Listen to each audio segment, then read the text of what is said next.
Hello. As you may all know me now, I'm Jason. And as part of my last day here at City South, Nathan has invited me to read the Bible for us for our passage today. We have two readings today. One of them is Acts 2, chapter 2, verses 42 to the end of chapter 2. And then the other one is 1 Peter 2, 4 to 12. So I'll just give you a second. We'll start in Acts and then I'll start reading.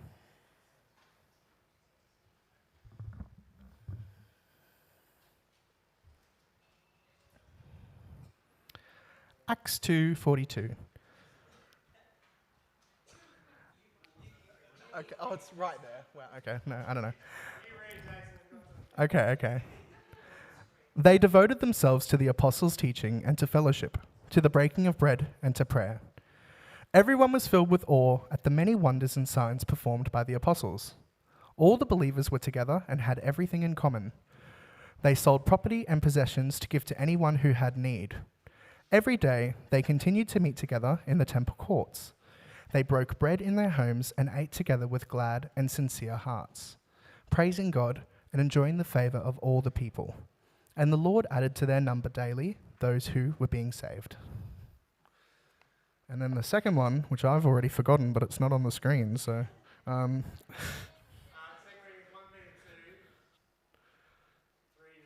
Thank you. 4 to 12. As you come to him, the living stone, rejected by humans but chosen by God and precious to him, you also, like living stones, are being built into a spiritual house, to be a holy priesthood, offering spiritual sacrifices acceptable to God through Jesus Christ. For in Scripture it says, "See, I lay a stone in Zion, a chosen and precious cornerstone, and the one who trusts in him will never be put to shame." Now to you who believe, the stone will be precious, but to those who do not believe, the stone the builders rejected has become the cornerstone. Is that it? Okay. Thank you. Enjoy, Nathan. It's not it. Yeah. That's great. To verse 12. And a stone that causes people to stumble and a rock that makes them fall, they stumble because they disobey the message, which is also what they were destined for. But you are a chosen people, a royal priesthood, a holy nation, God's special possession, and that you may declare the praises of him who called you out of the darkness and into his wonderful light.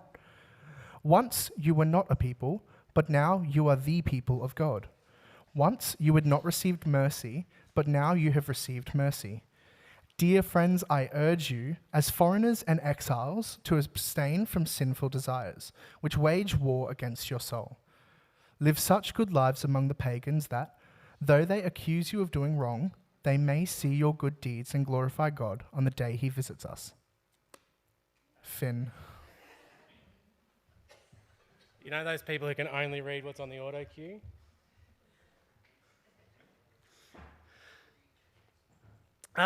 Well, we've done a few go back in time exercises in our imaginations in this series.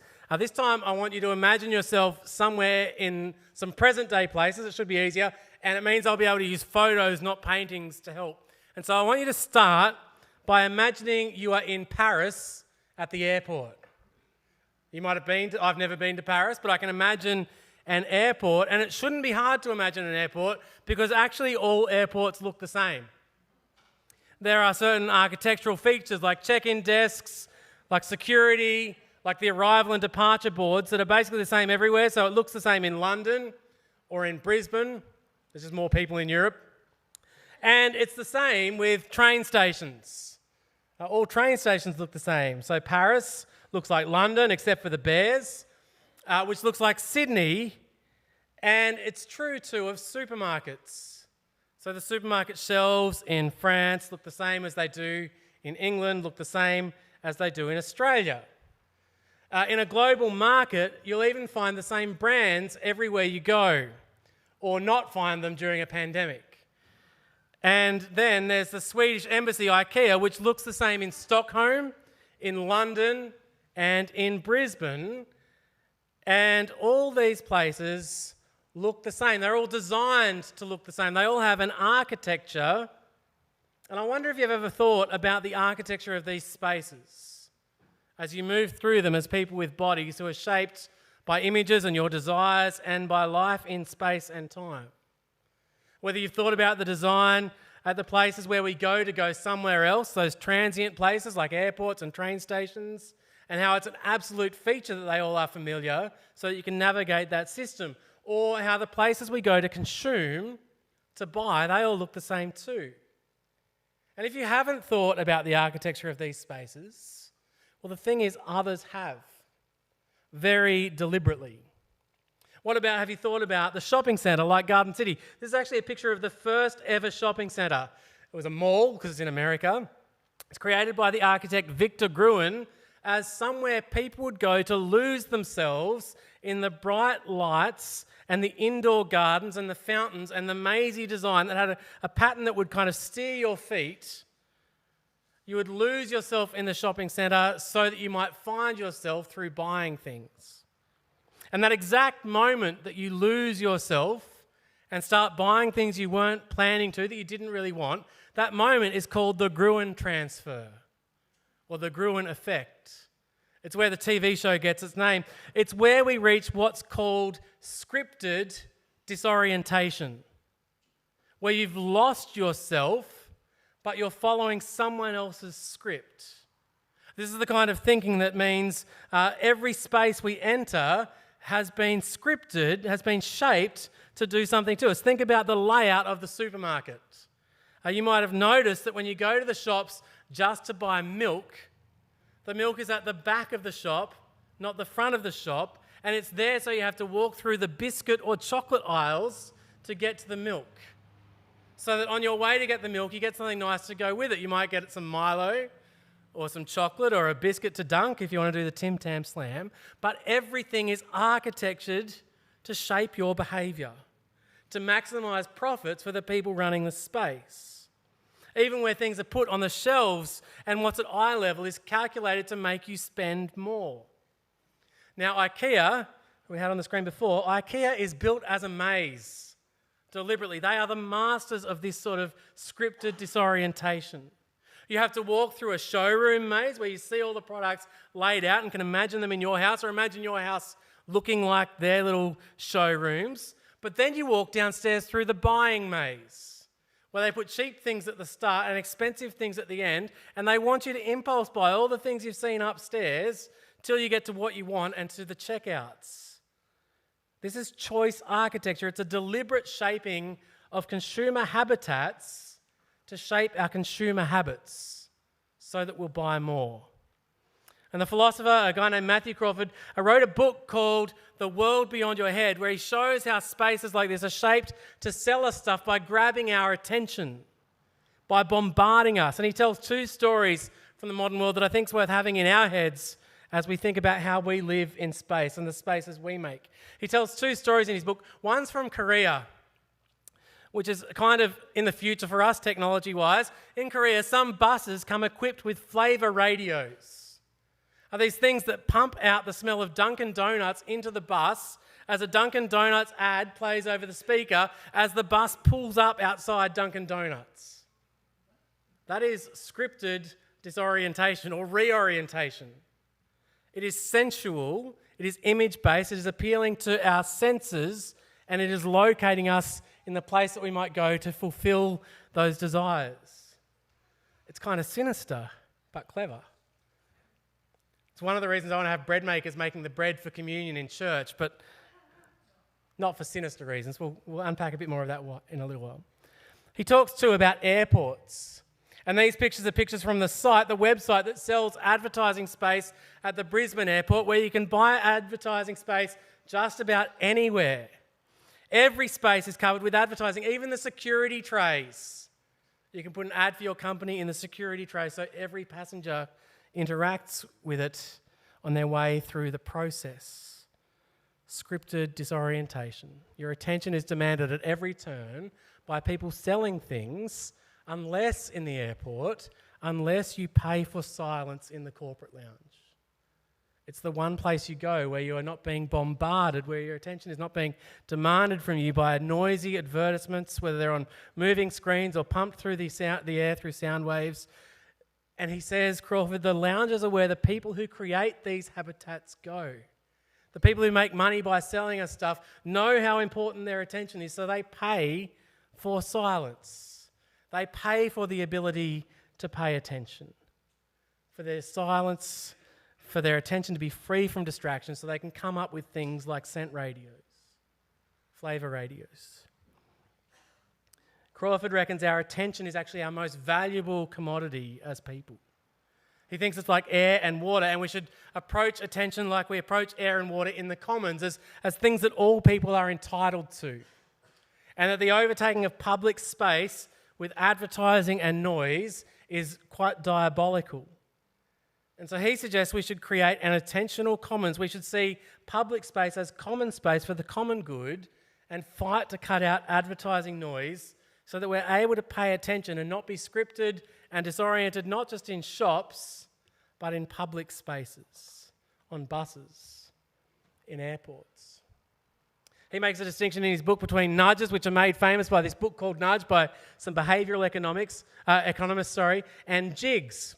Nudges, he said, operate below the surface. They frame how we approach decisions, like an IKEA map, so that we think we've come to those decisions ourselves, that we've made them as autonomous people, but we don't recognise the way things have been framed in order to set up the choice in a particular way. See, nudges can be good for us if they're pointed to things that are good for us. Public health campaigns use nudges all the time. But jigs, he says, are how we deliberately set up our environments to produce the actions we want. It's a word from the carpentry workshop where a carpenter, if they want to do repeat cuts of the same length, will set up their workspace to make that cut easy.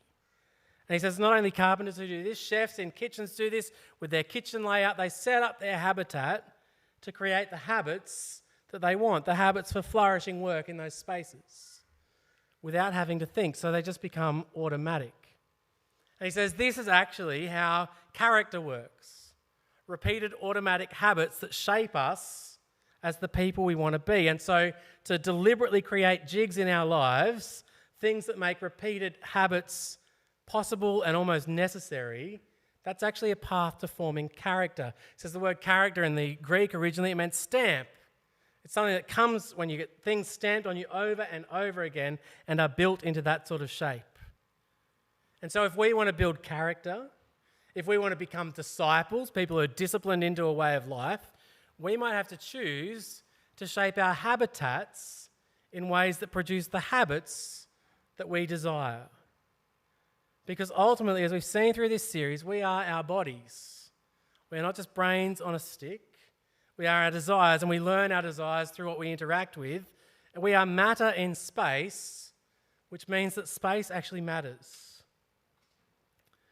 This French philosopher, Marc Aurèle, describes, I don't know if I pronounced that right, but describes most spaces in modern cities, like the ones we kind of imagined ourselves in, as non-places. It's an interesting idea that I want us to kind of sit with this morning. Places, he says, have three characteristics. They're where we go to understand and perform our identity, to know who we are, to live coherently in a story.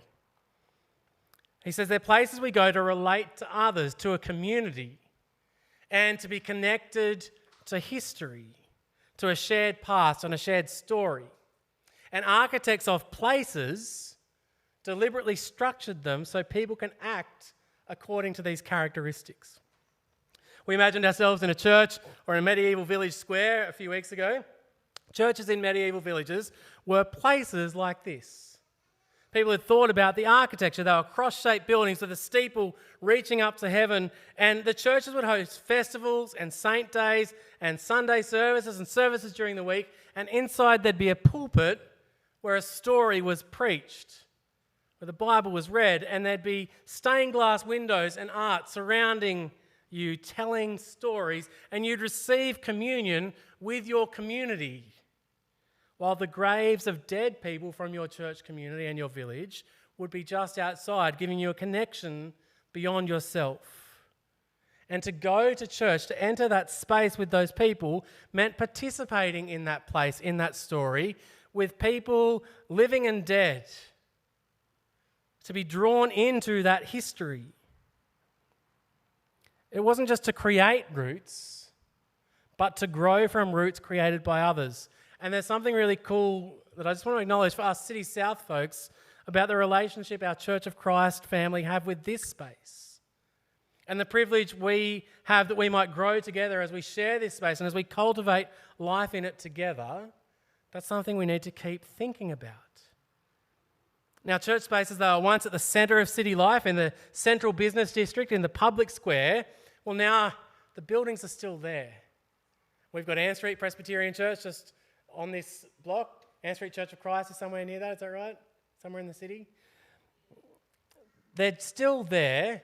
They're just now surrounded by transport hubs and places of commerce and outdoor advertising, because city squares have now become non-places. They've become these places of transience. So Alge says non-places are the opposite of places. They're fast-paced places where we don't belong, but we move through as transient, anonymous individuals.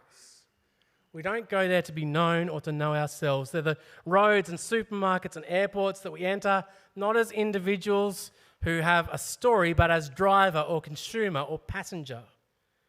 And they're places where we're bombarded with advertising, with imagery that reinforce transience.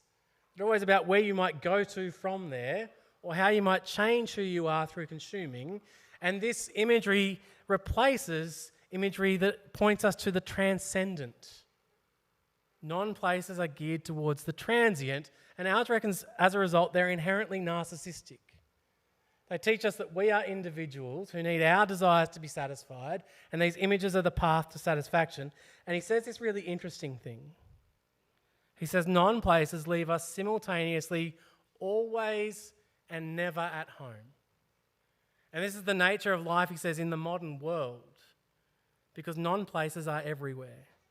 We increasingly don't live where we're born. We don't live around familiar landmarks and people. We won't be buried in a graveyard next to our churches. We spend so much time in transient non-places that we live as pilgrims or exiles, disconnected from place and community and history, and this is novel. This is not how it has been through human history. He says home is where we feel understood and known and can make sense of the world because we're connected, but transient people in non-places, well, they can actually feel at home in non-places because that's where things are familiar. If you're a traveller feeling disoriented in a foreign country, well, being in your car on a highway by yourself, that feels normal. Walking through the big stores and seeing the same brands on the shelves, or staying in a big international hotel chain where they will speak your language and make you feel at home, that suddenly feels like a sense of belonging.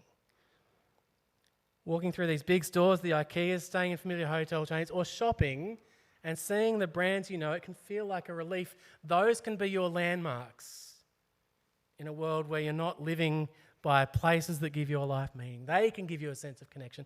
And imagine what happens if you turn to brands for a sense of connection in places that are trying to sell you those brands to fulfill you. Scripted disorientation.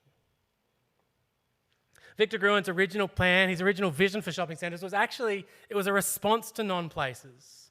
He moved to America from Vienna, and he wanted to create hubs like his village where people could live and work and play locally. And he actually hated cars and roads. And so he didn't want the shopping centre to be this big car park surrounding a building. He wanted it to be a place where people would walk and live and be.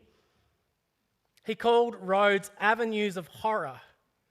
He said the roads he saw in America were flanked by the worst vulgarity ever collected by humans.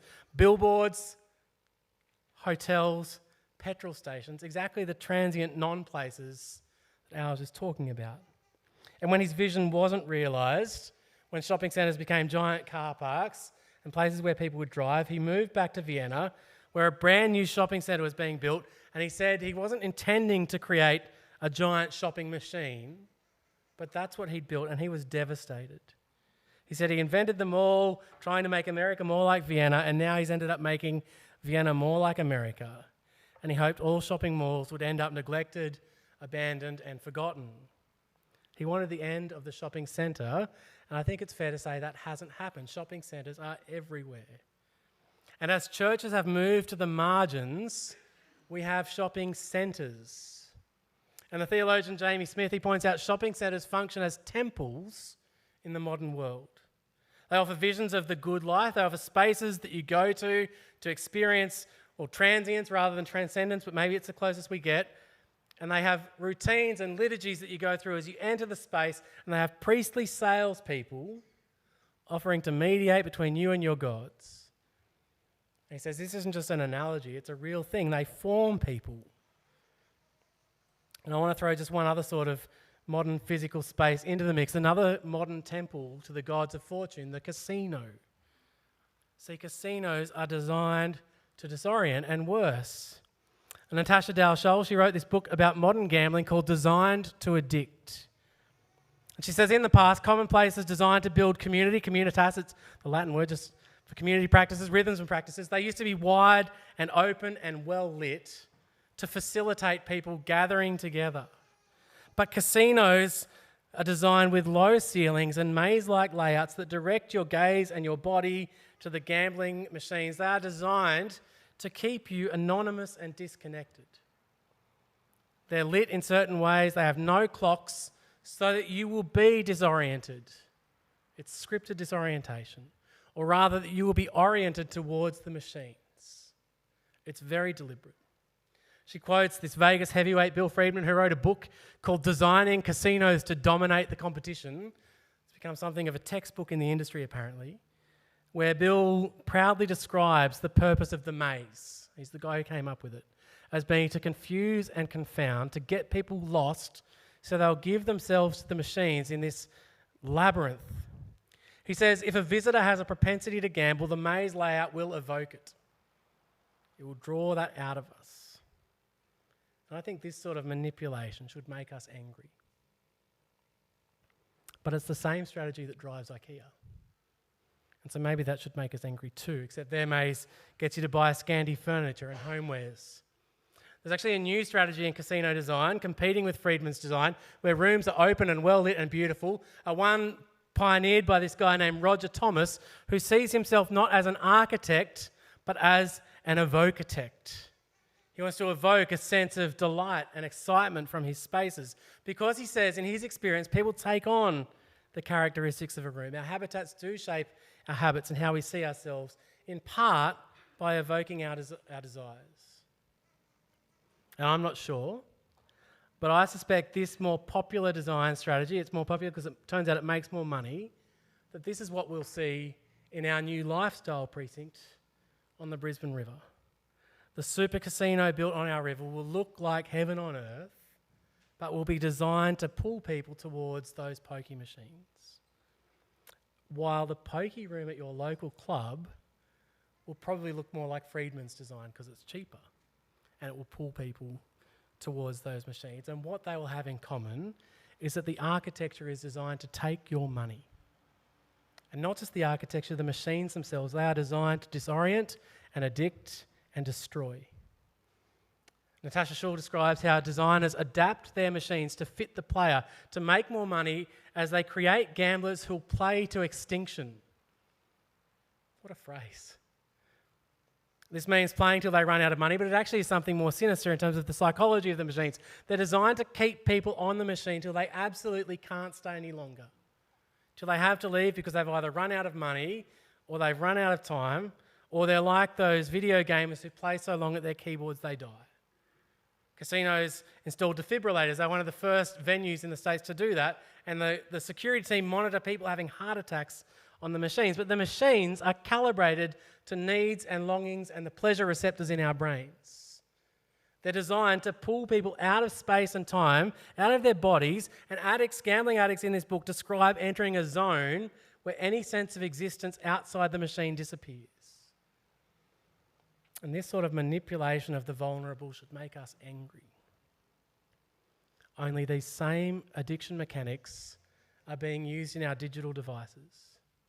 And not just by gambling apps, but by games made for kids and for adults with inbuilt micro-reward mechanisms that trigger exactly the same part of the brain, the reward center, the dopamine center. And Schul says it's actually not just gaming, that social media companies, in her observation, work exactly like pokie machines. Anyone who's making algorithms to keep your eyes hooked and your hands active, people setting up the devices that we carry with us, are doing it to create the same scripted disorientation, the Gruen Transfer, everywhere we go, every moment of our life, so they can make money from our addictions. Dr. Anne Lemke wrote a book, Dopamine Nation, about how addiction works in our brain chemistry, and she describes our phones as needles operating 24/7 to deliver digital dopamine. Our apps, she says, are like drugs, whether it's games, social media, gambling or porn, even shopping. They're like drugs geared towards addicting us, hooking our brains on dopamine, the pleasure chemical, and leaving us wanting more and more. And she talks about the dopamine economy we live in, where people make money out of hooking us on things. Well, she mentions this other guy, David Courtwright, who wrote a book called The Age of Addiction, in which he talks about limbic capitalism.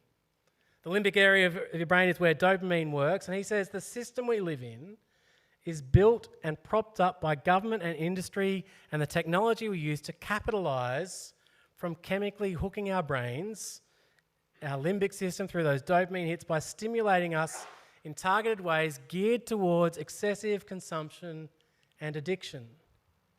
This is scripted. It is coded. It is in the algorithms. His book is terrifying, and it suggests, like the pokie machine, we're working our way towards extinction by design. And so if this is true, if this is the world we live in, a world of non-places and scripted disorientation and technology that's geared to pull us towards our own extinction, how can we ever feel at home? That's especially challenging if these forces are at work in our homes. It's an Aussie academic based in New York, Adam Alter, who's written this book, Irresistible, about modern technology. And he reckons not only are we wired for addiction in our hearts and our brains, our desires and that dopamine cycle, and disposed towards consuming, and he talks about how some people have addictive personalities, but it's a very small percentage of people, and almost half of adults in the modern West are addicts to something. He says this is wired not just into ourselves or into our technology, but into the way we build our spaces, in the way our homes and our lives reinforce that wiring towards addiction. He says addiction's actually an inevitable product of the places, the environments we occupy, and the technology we bring into them. He reckons well-designed environments are actually the key to good habits. This is the jig idea again, and to healthy behaviour, to avoiding addiction, which he says isn't actually about lacking willpower in those crunch moments. He says if you're relying on willpower, you've already lost the battle. If we're already nudged towards the habit or hooked on it, one of the keys is avoiding temptation in the first place through how we build our spaces. And that starts at home.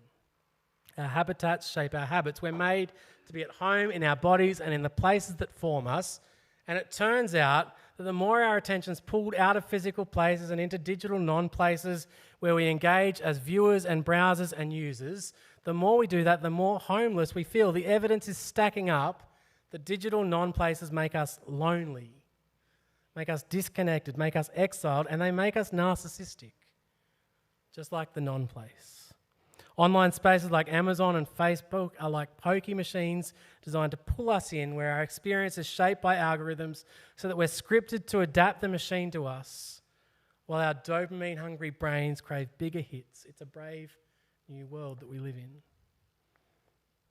And maybe what's worst in all of this is when church spaces become non-places rather than sanctuaries from this world. When we copy the architecture of the shopping centre or the casino, building mega facilities that people drive to, like shopping centres, where people flows and signage guide us into black box rooms where our attention is oriented towards screens.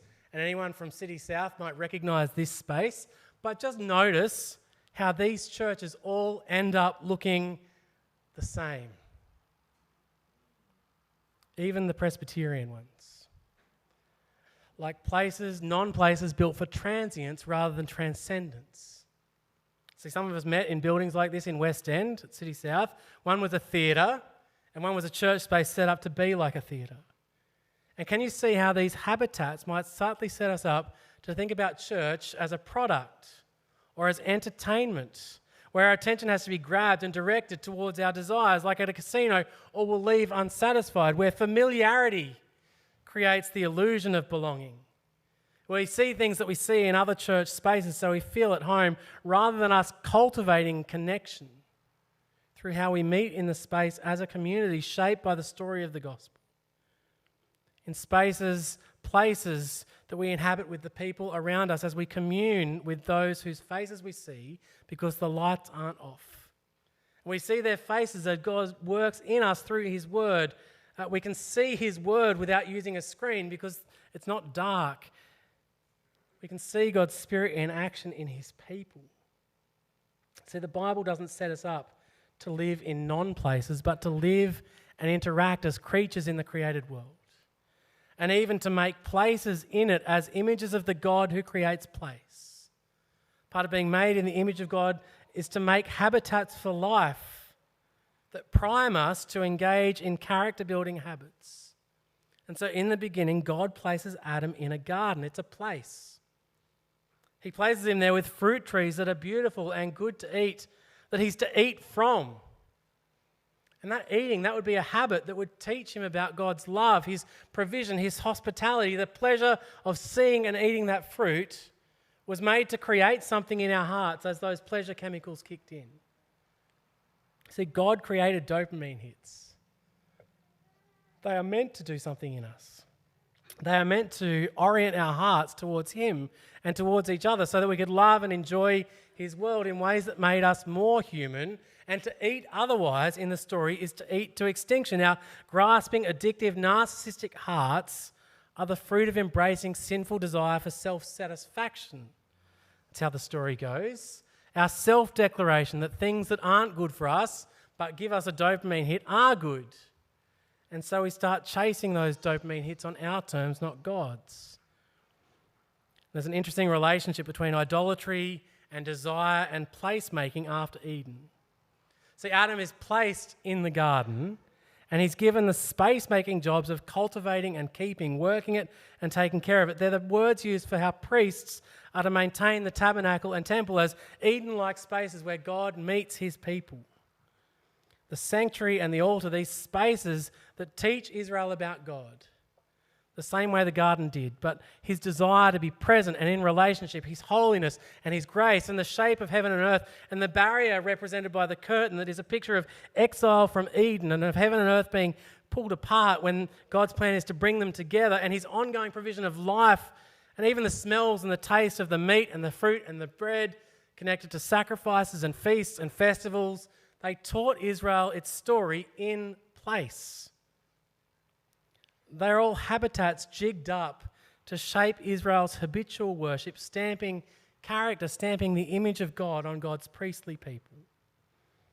Only Israel kept bringing idols and their rituals into the environment. Israel was a dopamine nation. Solomon is particularly instructive here. As a placemaker, he builds the temple. This house for God, he says, is a magnificent temple for God to dwell in forever. There's a picture of kind of Adam like cultivating a space for God. But he also builds high places to other gods, brings in idols with their dopamine-inducing incense and sacrifices and the character-shaping habits of idolatry. And so Israel ends up in exile.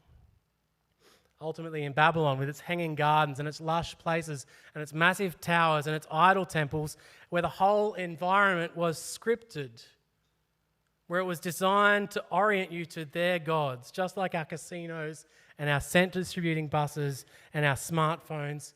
It was scripted to direct attention and habitual worship to Babylon's gods and kings. But what does faithful life in Babylon look like for Israel? Well, part of it looks like placemaking.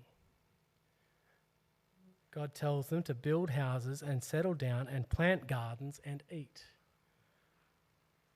Planting their own little Edens, making spaces that are reminders of their story when you've got Babylon's massive gardens right there, reminding them of God's hospitality, his desire for presence, that he's the source of blessing, and even that he calls them to be fruitful and multiply and bless those around them while they are in exile. that he hasn't abandoned them, but they need shapes and spaces and habitats that remind them as they live their lives among the pagans. And they get back in the land and they rebuild their spaces, but something is missing. And so Jesus turns up to end the exile, as we saw when we looked at Matthew's gospel. Exile from Eden and from Israel. He comes as the tabernacle in the flesh, as John calls him, who brings heaven on earth, who comes to save us from homeless life in non-places. But he doesn't do it by restoring the temple, Solomon's temple, Herod's temple, as it was then. He doesn't restore that to its former glory as heavenly space. In fact, his death tears the curtain. The picture of the barrier separating heaven and earth, representing our exile from Eden, from God. And this doesn't mean that space making is over, that suddenly we're meant to exist without habitats that shape our habits, without a temple, because Jesus makes a new temple, new tabernacles in the flesh, in Acts, by pouring out his Spirit on people, on the church. Now, the church in Jerusalem at Pentecost, they didn't have cathedrals. They didn't have public church buildings. The church met in homes. In Jerusalem, they go to the temple as well, but home is the normal habitat for the church as the church spreads into the rest of the world. And presumably there's some dopamine hits going on for the church as they eat with glad hearts and praise God. There's some learning to desire as they devote themselves. It's a hard word, it's about their loves. And the home is the habitat for these Acts 2 habits, where they devote themselves to the apostles' teaching, to the breaking of bread, and to prayer as they meet together. As they share their story, the home becomes the place that God does his work of disciple making. It becomes disciple making architecture. It becomes a place connected to the story of the gospel of God, making his home with his people who are now temples of the Holy Spirit. And the shared table in the home is a setting geared not just towards teaching people about God's hospitality, but it's geared to script and position the people around the table so they understand they are members of a household, that they belong to each other, that they are now home with God and with each other, no longer exiled but connected to God and to each other as family. And home is the ultimate place in that place theory. And look at what Peter says in the bit Jason read for us. The church, people chosen by God and precious to him, as we come to Jesus, the living tabernacle, the cornerstone, we are built into a spiritual house. There's another translation of that, a temple of the Spirit. We are now the holy priesthood. We're the new Adam, the new Levites, whose job was cultivating and keeping the space where heaven and earth come together. The space where we learn about God and are shaped by him, by our habits as we declare the praise of God who has recreated us for this purpose through Jesus. See, our sense of homelessness in non-places, well, for all of us, all humans, that's a longing for some sort of home. And we know where that longing is meant to point us. We know that this longing is satisfied as God makes a home with us, and ultimately satisfied as we dwell with him forever in a new heavens and a new earth, a new Eden, as he promises. But our home life now, our space making, it's an opportunity to testify to this story and to who we are in ways that shape us as who we now are. Little meeting places of heaven and earth. Peter describes the church both as the home of God, home with God, the house of his Spirit, and as exiles, as foreigners in Babylonian spaces with other temples, other gods, other desire-shaping spaces and desires that wage war, Peter says, against our souls. And that's what happens when you enter those places of scripted disorientation, when you pick up those devices just designed to disorient. See, we now, because of this tension, home and away, foreigners but family, we now have a weird relationship to earthly space. See, we know we're not home. It's like every space that's not oriented towards heaven, towards the transcendent, becomes a non-place for us that's pointed towards earth and transient and disconnected from its story. And we feel homeless in a world full of people who also feel homeless, but we know where home is, while our neighbours don't. this transient, never-at-homeness, and the places built to satisfy that longing with earthly stuff, whether it's casinos or shopping centres, temples, digital spaces, they are expressions of a longing to be home with God. They are part of what comes from being exiled from God. And we are no longer exiled from God. We're home. And we're home too because God is going to renew this earth and make it heavenly. This is our long-term home. And we're heavenly people who can make little embassies of heaven because we are ambassadors, little places that point towards the transcendent. Now, our spaces aren't temples. We are the temples. The church is the people, not the building. But because we're place-making humans made in the image of a place-making God, and we're formed by our habits, which are formed by our habitats, our place-making is actually an act of worship, an act of cultivating the world according to our story, whether that's at home, in how we shape our houses and our gardens, or it's in our workplaces, whether we're employees or employers, or in our public spaces like our church buildings. We're invited into an act of embassy building as citizens and ambassadors for heaven, as we live good lives in Babylon, as we navigate idol temples while making good places. See, abstaining from sinful desires waging war against our soul requires resisting the scripts that want to disorient us, that want us to forget our story, the story of the gospel. And they want to do that by cultivating our habits and our hearts. Abstaining from sinful desire will mean cultivating habits of saying no to Babylon, acting with deliberation and with attention where the world wants us to act like automatons, like robots. And so here's some guiding principles for us in all this. I think we've got to start by grabbing control of our attention, wrestling it back from limbic capitalism and its addictive extinction machines. We have to pay attention to the scripts that are disorienting us, pulling our feet from the path of serving God, of worshipping Him, whether that's in physical environments as we enter them or in the digital spaces we occupy and the devices we use. And this might even look like deliberately walking the wrong way at IKEA, ignoring the arrows, knowing what you're there for, finding the shortcut. It might look like doing that at the supermarket. Instead of going through the biscuit aisle, go through the veggie aisle or the dog food aisle if you don't have a dog. Going to the milk that way. Resisting the impulse by sticking to a list, blocking ads on your browser, limiting your screen time. Maybe we could catch the vision of the attentional commons in the spaces we do control, but also in public. Now, there have been some Christians who've campaigned for G-rated outdoor advertising. I wonder if we should go further. If we should fight against the privatisation of public spaces for the good of our neighbours and their ability to pay attention, especially fighting against gambling ads, perhaps, recognising that those are designed and geared towards extinction. We could pay more attention to the insidious and addictive gambling industry and how entwined it is in our culture of limbic capitalism. It's not a small problem. It's a growing problem. But at the same time, we should notice how the same techniques are embedded in our culture and our lives through desire-shaping technology and advocate for regulation of online spaces and technologies in ways that limit their addictive potential. And rather than participating in the platforms that make us lonely and narcissistic and are designed to drive people towards extinction, maybe we could say no. We're not saved by good habits. We are saved, and as we come to Jesus, we are turned into people with new habits and a new habitat.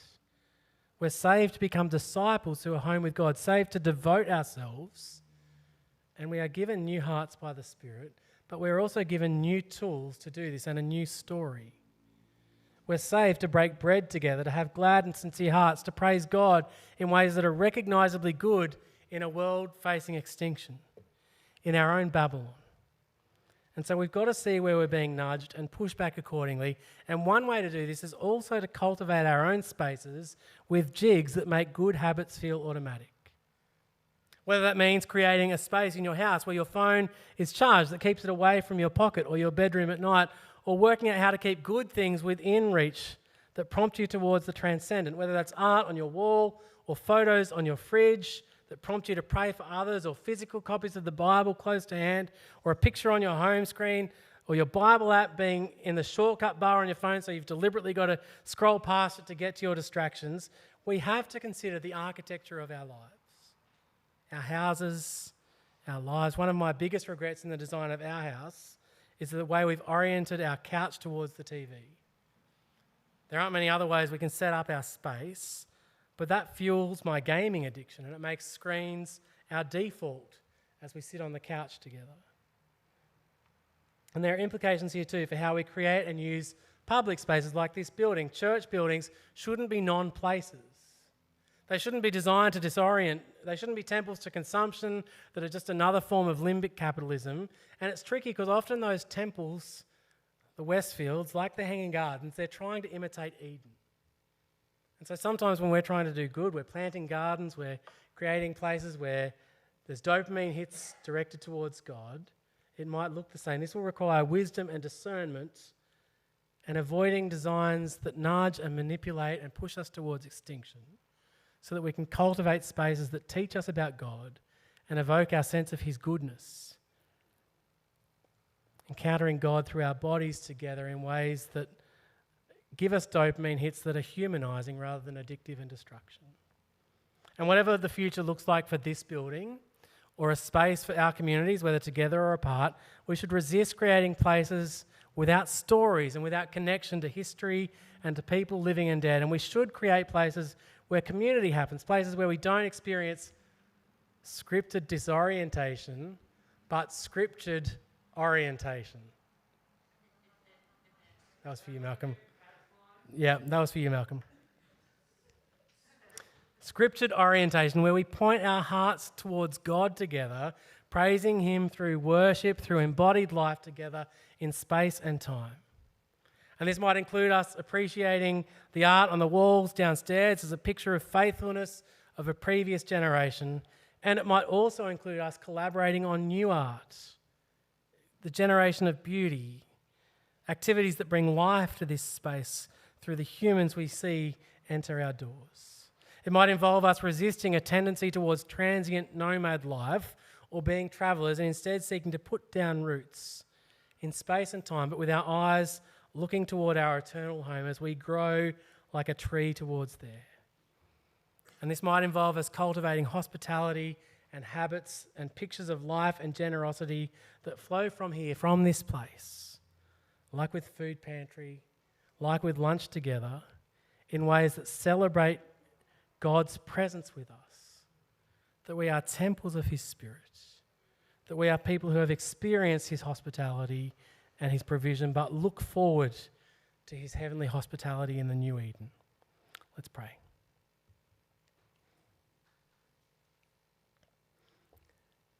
Heavenly Father, we thank you for the way that you've made us.